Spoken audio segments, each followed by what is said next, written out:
पंचायत राज के संवैधानिक और प्रमुख मुद्दे। पंचायती राज संस्था भारत में ग्रामीण स्थानीय स्वशासन की एक प्रणाली है। स्थानीय स्वशासन ऐसे स्थानीय निकायों द्वारा स्थानीय मामलों का प्रबंधन है जो स्थानीय लोगों द्वारा चुने गए हैं।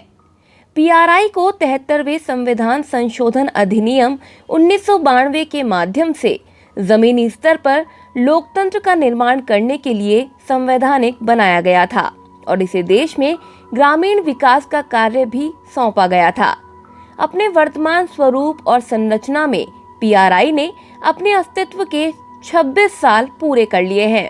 हालांकि जमीनी स्तर पर लोकतंत्र को आगे बढ़ाने और लोकतंत्र को मजबूत करने के लिए अभी बहुत कुछ किया जाना बाकी है।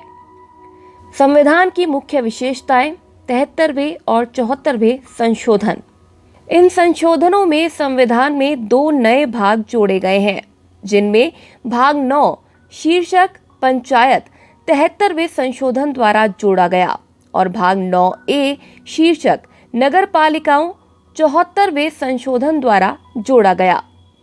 लोकतांत्रिक प्रणाली की मूल इकाइयां ग्राम सभाएं और वार्ड समितियां, जिनमें मतदाता के रूप में पंजीकृत सभी वयस्क सदस्यों को शामिल किया गया है।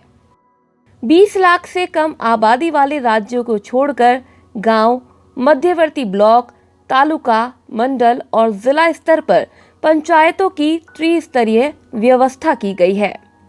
प्रत्यक्ष चुनाव द्वारा भरे जाने वाले सभी स्तरों पर सीटें अनुच्छेद 243(2) के तहत दर्ज की गई है।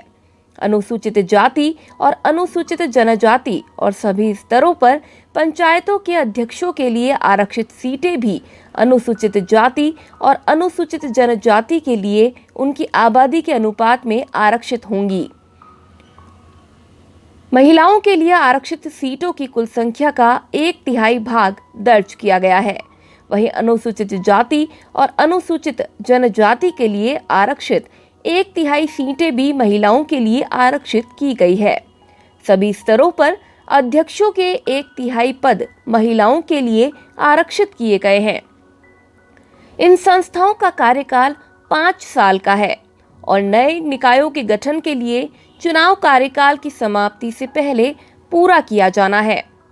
ये नियम भंग होने की स्थिति में चुनाव अनिवार्य रूप से 6 महीने के भीतर करवाए जाना आवश्यक है। निर्वाचक नामावली के अधीक्षण, निर्देशन और नियंत्रण के लिए प्रत्येक राज्य में स्वतंत्र चुनाव आयोग बनाया जाना जरूरी है। 11वीं अनुसूची में वर्णित किए गए विषयों सहित पंचायतों के विभिन्न स्तरों पर कानून द्वारा हस्तांतरित विषयों के संबंध में पंचायतें आर्थिक विकास और सामाजिक न्याय के लिए योजनाएं तैयार करेंगी। 74वां संशोधन पंचायतों और नगर पालिकाओं द्वारा तैयार की गई योजनाओं को समेकित करने के लिए जिला योजना समिति का प्रावधान करता है। राज्य सरकारों से बजटीय आवंटन, कुछ करों के राजस्व का हिस्सा और इससे होने वाले राजस्व का संग्रह और प्रतिधारण, केंद्र सरकार के कार्यक्रम और अनुदान, केंद्रीय वित्त आयोग अनुदान शामिल हैं। सिद्धांतों को निर्धारित करने के लिए प्रत्येक राज्य में एक वित्त आयोग की स्थापना करें, जिसके आधार पर पंचायतों और नगर पालिकाओं के लिए पर्याप्त वित्तीय संसाधन सुनिश्चित किए जाएंगे। संविधान की 11वीं अनुसूची में 29 कार्यों को पंचायती राज निकायों के दायरे में रखा गया है। पंचायती राज एक दृष्टि में 24 अप्रैल 1993 को भारत में पंचायती राज के क्षेत्र में एक महत्वपूर्ण पड़ाव था, क्योंकि इस दिन संविधान यानी कि 73वां संशोधन अधिनियम 1992 के माध्यम से पंचायती राज संस्थाओं को संवैधानिक दर्जा प्राप्त हुआ और इस तरह महात्मा गांधी के ग्राम स्वराज के स्वप्न को वास्तविकता में बदलने की दिशा में कदम बढ़ाया गया था।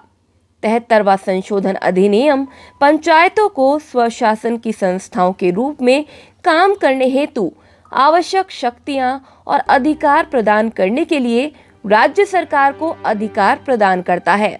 ये शक्तियां और अधिकार इस प्रकार हो सकते हैं। संविधान की 11वीं अनुसूची में सूचीबद्ध 29 विषयों के संबंध में आर्थिक विकास और सामाजिक न्याय के लिए योजनाएं तैयार करना और उनका निष्पादन करना। कर, ड्यूटीज, टोल, शुल्क आदि लगाने और उसे वसूल करने का पंचायतों को अधिकार। राज्यों द्वारा एकत्र करों, ड्यूटियों, टोल और शुल्कों का पंचायतों को हस्तांतरण।